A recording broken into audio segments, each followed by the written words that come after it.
সুপ্রিয় দর্শক, আসসালামু আলাইকুম। আপনাদের সবাইকে স্বাগত জানাচ্ছি এখনকার আলোচনা। আপনাদের সঙ্গে আছি আমি সিরাজুল ইসলাম। দর্শক, একটি পাহাড় থেকে কি মধ্যপ্রাচ্যের চূড়ান্ত যুদ্ধ হতে যাচ্ছে?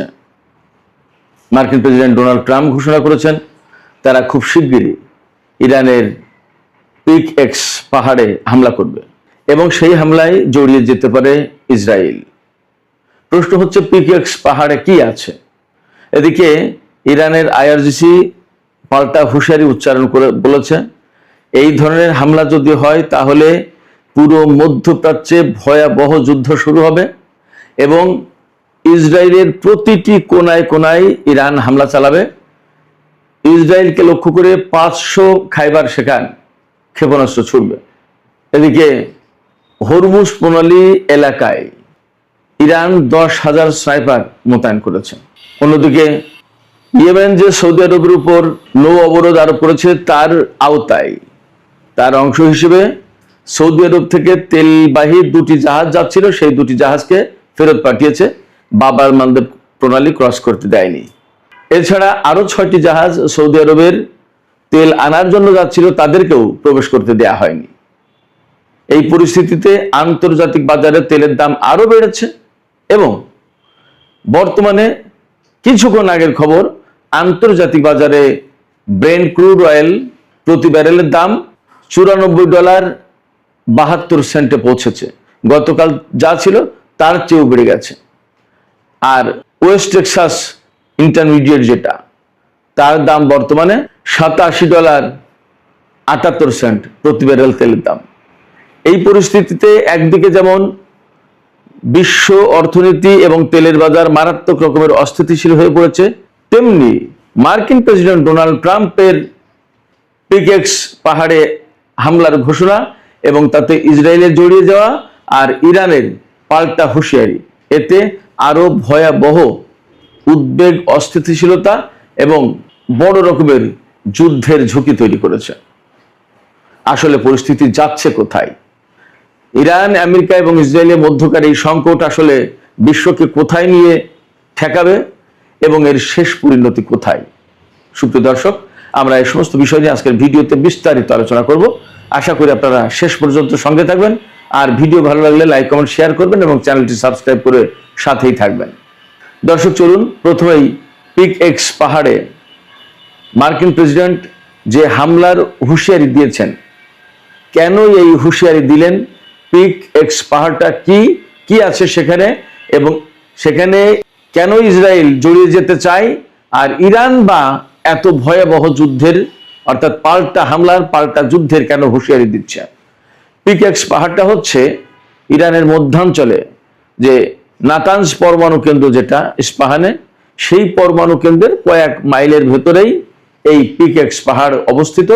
সেখানে আমেরিকা, ইসরায়েল তারা বলছে ইরানের নতুন পরমাণু ঘাঁটি আছে, পরমাণু স্থাপনা আছে। সেই পরমাণু স্থাপনায় ইরান গোপনে হাজার হাজার নতুন সেন্ট্রিফিউজ স্থাপন করেছে এবং আগে ফোর্দো, নাতানজ সহ যে 3টি পরমাণু স্থাপনা হামলা চালিয়েছিল, সেই জায়গা থেকে সমৃদ্ধ ইউরেনিয়াম, ইরানের হাতে যে 1000 পাউন্ড বা 450 কেজি মতো সমৃদ্ধ ইউরেনিয়াম, 60 মাত্রার ইউরেনিয়াম আছে, সেই ইউরেনিয়াম এই পিক এক্স পাহাড়ে নাকি আনা হয়েছে। এটা দাবি ইসরায়েলের। এই দাবি, এই তথ্য আমেরিকাকে জানিয়েছে। এখন ডোনাল্ড ট্রাম্প সেই তথ্য অনুযায়ী নতুন করে হামলা চালাবে পিক এক্স পাহাড়ে ইরানের পরমাণু কেন্দ্রে।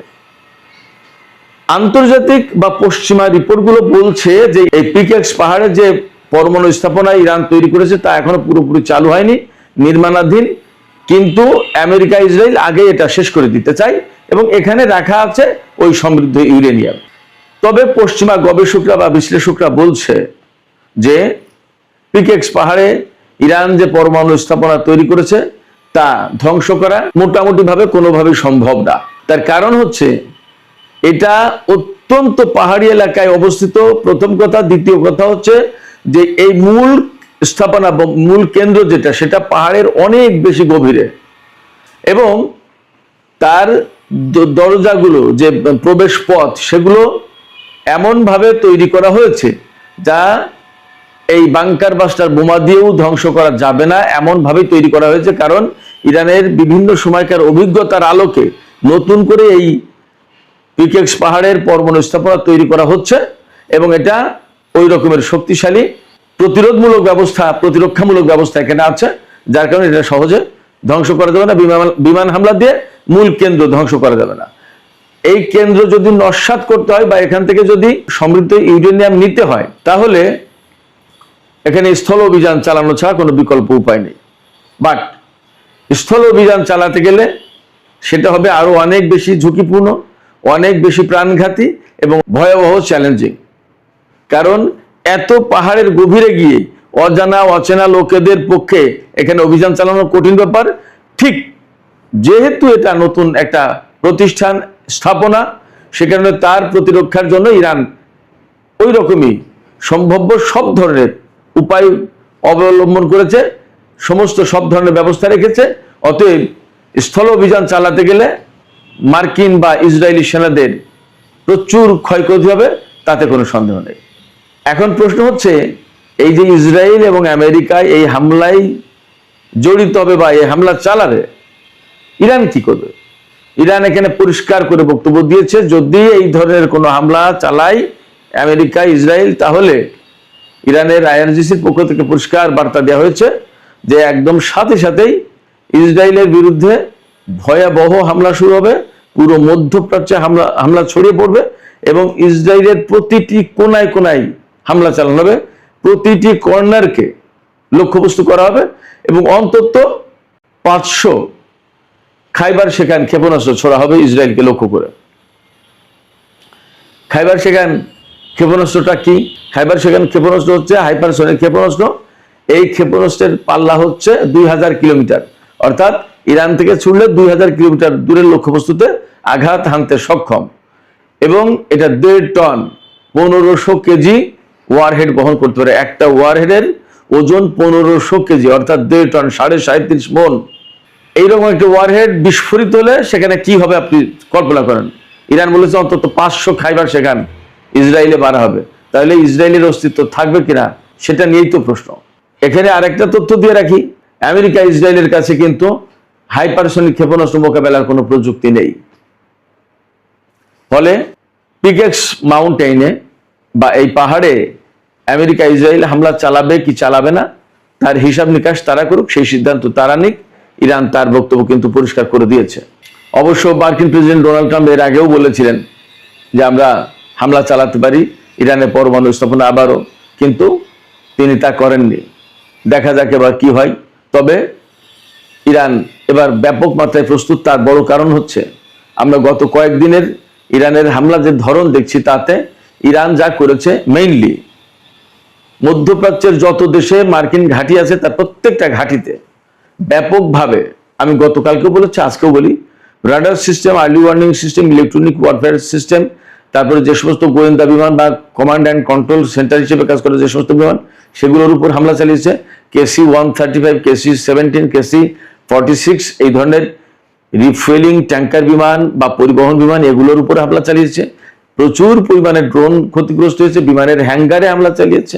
একটা F-15 জঙ্গি বিমান ধ্বংস হয়েছে, কয়েকটা F-35 বা F-16 এই সমস্ত বিমান ধ্বংস হয়েছে, বেশ কিছু সেনা নিহত হয়েছে। আমরা সবাই জানি সেই সেনাদের লাশ গতকাল আমেরিকা পৌঁছেছে, সেই লাশ রিসিভ করেছে মার্কিন প্রেসিডেন্ট ডোনাল্ড ট্রাম্প। এরপরে AP বার্তা সংস্থা, AP অ্যাসোসিয়েটেড প্রেস, এই অ্যাসোসিয়েটেড প্রেস খবর দিচ্ছে যে ইরানের হামলায় অন্তত 500 সেনা আহত হয়েছে। নিহতের কথা বলছে না। 500 সেনা যদি আহত হয় তাহলে নিহত কতগুলো হতে পারে মোটামুটি একটা কল্পনা করা যেতে পারে। তার মানে ইরান কিন্তু যথেষ্ট প্রতিরোধমূলক হামলা চালাচ্ছে এবং অ্যাগ্রেসিভ হামলা চালাচ্ছে, ডিফেন্সিভ না। এখন ইরান অনেকটা অফেন্সিভ। তো যে কথা বলছিলাম, মধ্যপ্রাচ্যের এই যে সিস্টেম, রেডার ম্যাডার, এই সমস্ত সিস্টেম, এইগুলো ধ্বংস করে দিয়ে আমেরিকাকে প্রকৃতপক্ষে কানা করে দিচ্ছে, অন্ধ করে দিচ্ছে। আমেরিকা তার প্রতিরক্ষা ব্যবস্থা ঠিক রাখতে পারছে না। ইরান যে বিমান হামলা চালাবে বা ক্ষেপণাস্ত্র বা ড্রোন হামলা চালাবে, এই সমস্ত হামলা চালালে সে শনাক্ত করতে পারবে না এবং সেগুলোকে ধ্বংস করতে পারবে না। গতকালকে শুনলাম যে কুয়েতের আকাশে ইরানের ড্রোন ঘুরে বেড়াচ্ছে, হয় গোয়েন্দা ড্রোন অথবা শনাক্ত করছে কোনো কিছু, যাই হোক সেই ড্রোন নিরাপদে ঘুরে ফিরে আসলো, কিন্তু আমেরিকা সে ড্রোনকে কিছুই করতে পারেনি। তার মানে আছে মোটামুটি ভাবে ধরে নেওয়া যায় যে কুয়েতের আকাশ প্রতিরক্ষা ব্যবস্থা বা early warning system, radar system, এই সমস্ত সবকিছু ধ্বংস হয়ে গেছে। একইভাবে বাহরাইন, সংযুক্ত আরব আমিরাতেও চলছে। এবং গতকালকে তো আমি বলেছিলাম যে জর্ডানের যে পরিমাণে হামলা চালাচ্ছে ইরান, তাতে আগামী আর 4-5 দিন যদি এইভাবে হামলা চালাই, তাহলে জর্ডানের বিমান ঘাঁটিগুলো আর সচল থাকবে না, অচল হয়ে যাবে। এরই মধ্যে কয়েকটা গেছে। এবং মার্কিন প্রেসিডেন্ট ডোনাল্ড ট্রাম্প এই যে মার্কিন সেনা নিহত হলো জর্ডানে এবং ক্ষয়ক্ষতি হচ্ছে, এর জন্য জর্ডানকে দায়ী করেছে। তিনি বলছেন যে এগুলো আসলে জর্ডানের হাতে দিয়ে আমরা ভুল করেছি, এগুলো নিজেদের জিনিস নিজেদেরই রক্ষা করার দরকার ছিল। আসলে কি ব্যাপারটা তাই? ব্যাপারটা হচ্ছে যে জর্ডানের কি ক্ষমতা আছে মার্কিন ঘাঁটি রক্ষা করবো? ওখানে তো মার্কিন সেনারাই টিকতে পারছেন, জর্ডান কি করবে? আমরা নতুন করে আরেকটা খবর পাচ্ছি যে হরমুজ প্রণালী এলাকায়, হরমুজ প্রণালীর যে উপকূল, এই উপকূল জুড়ে ইরান অন্তত 10,000 স্নাইপার মোতায়েন করেছে। তার মানে আশঙ্কা করা হচ্ছে বা ধারণা করা হচ্ছে ইরানের দক্ষিণ উপকূল দিয়ে আমেরিকা স্থল অভিযান চালানোর চেষ্টা করতে পারে। যদি তাই চালায়, তাহলে এই স্নাইপারগুলো আমেরিকার সেনাদের জন্য ভয়াবহ প্রাণঘাতী হয়ে দাঁড়াবে। এদিকে সৌদি আরব, কুয়েত, বাহরাইন, এই সমস্ত দেশে গতকাল আমরা বিভিন্ন মাধ্যম থেকে খবর পাচ্ছি যে ছোটখাটো বিভিন্ন জায়গায় বিক্ষোভ হয়েছে। তাদের দাবি, অর্থাৎ কুয়েত, বাহরাইন, সৌদি আরব, এই সমস্ত জায়গায় মার্কিন ঘাঁটি থাকার কারণে ইরান এই সমস্ত দেশে হামলা চালাচ্ছে, ড্রোন হামলা চালাচ্ছে, ক্ষেপণাস্ত্র হামলা চালাচ্ছে এবং আমেরিকাও সেখান থেকে হামলা চালাচ্ছে। এই যে প্রতি মুহূর্তে বিস্ফোরণ ভয়াবহ একটা প্যানিক সৃষ্টি করছে, জনজীবনকে একদম অস্থির করে তুলেছে, ভয়ের ভিতরে ঠেলে দিয়ে, উদ্বেগ উৎকণ্ঠার ভিতরে ঠেলে দিয়েছে। এর জন্য মূল দায়ী হচ্ছে মার্কিন ঘাঁটি। অর্থাৎ মার্কিন ঘাঁটি যদি না থাকতো তাহলে এই অবস্থা তৈরি হতো না। এই সমস্ত দেশের জনগণের বক্তব্য হচ্ছে এই সমস্ত দেশের সরকার আমেরিকার ঘাঁটি তৈরি করতে দিয়ে আজকে এই বিপদ ডেকে এনেছে। বাস্তব একটা কথা বলি, গতকালকে কুয়েত থেকে আমাকে একজন মেসেজ পাঠিয়েছে, ভদ্রলোকের নাম প্রকাশ করছি না, কিন্তু আমাকে মেসেজ পাঠানোর মূল কারণ হচ্ছে, হোয়াটসঅ্যাপে মূল মেসেজ পাঠিয়েছে, এর মূল সূত্রটা হচ্ছে একসময় আমি যে গাড়িটা ব্যবহার করতাম সে গাড়ি সে চালাতো, সে এখন কুয়েতে গেছে, এই তো মাস 2-3 হলো। সে গতকালকে বলল যে স্যার, এত ভয়াবহ হামলা হয়, ইরানের ক্ষেপণাস্ত্র এসে যখন আঘাত করে তখন বিল্ডিং গুলো থর করে কাঁপে, মনে হয় ভূমিকম্প, মনে হয় যে কখন না জানি বিল্ডিং ধসে পড়ে।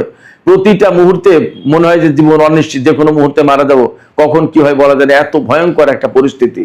বলে যে আমি প্রথম যখন এসেছি তখন এতটা ছিল না, কিন্তু এখন যে সমস্ত ক্ষেপণাস্ত্র হামলা হয় সেগুলো ভয়াবহ, অনেক বড় বড় বিরাট বিস্ফোরণ ঘটে। বললো যে বিস্ফোরণ যখন ঘটে তখন আগুনের হলকা ছোটে। এইগুলো তো প্রতিনিয়ত, প্রতিদিন, প্রতিক্ষণ বাহরাইন, কুয়েত, সৌদি আরব, সংযুক্ত আরব আমিরাত, কাতার, জর্দান, এই সমস্ত দেশের জনগণকে দেখতে হচ্ছে, এই প্যানিকের ভেতরে তাদেরকে থাকতে হচ্ছে।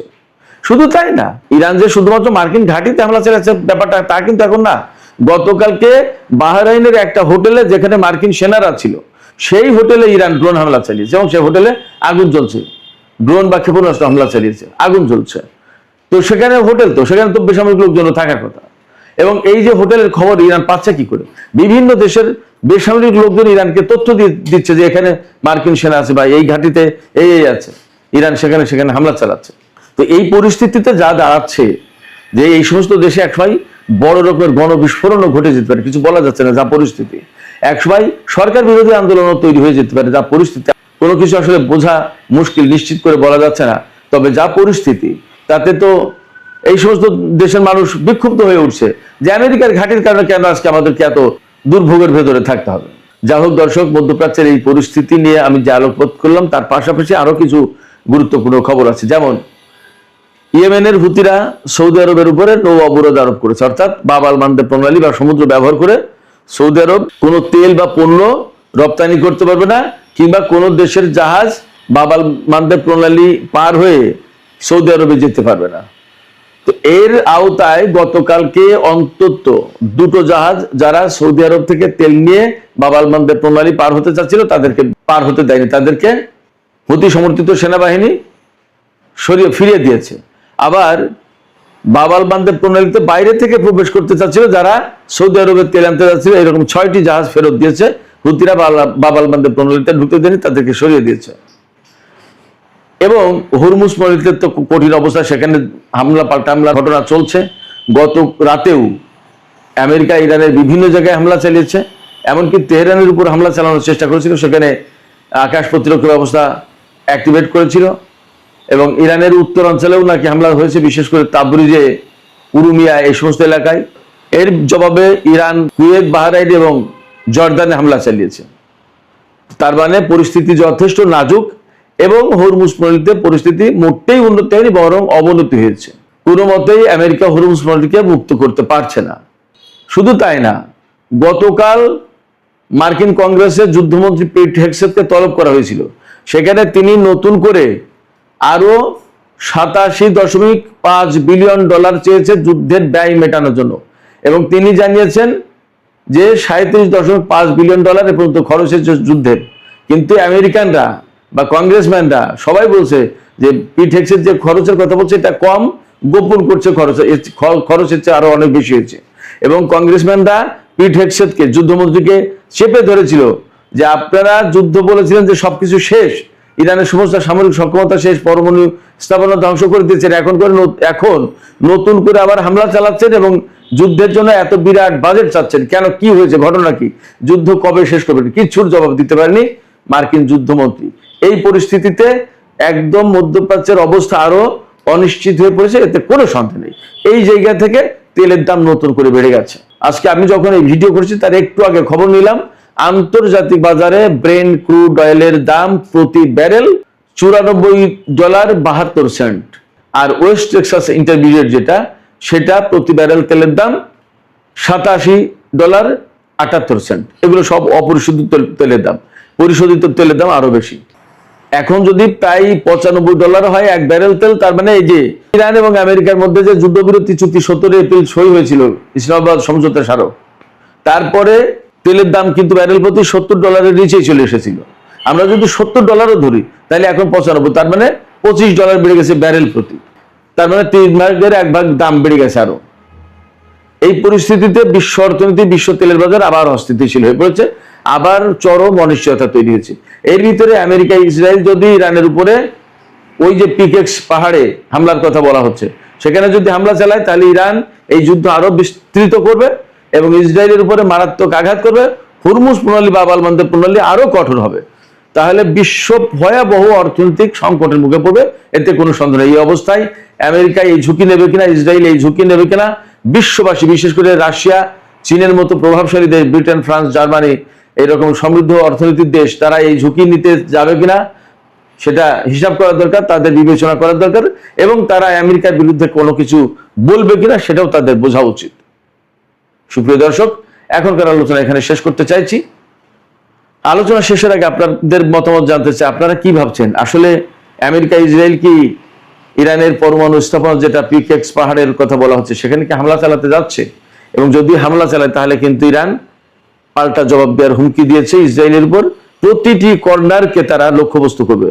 ইরান কি এই হুমকি বা এই হুঁশিয়ারি বাস্তবায়ন করতে পারবে? কি মনে হয়? সেখানে বলা হয়েছে ইরান 500 খাইবার সেখানে হাইপারসনিক ক্ষেপণাস্ত্র ব্যবহার করবে।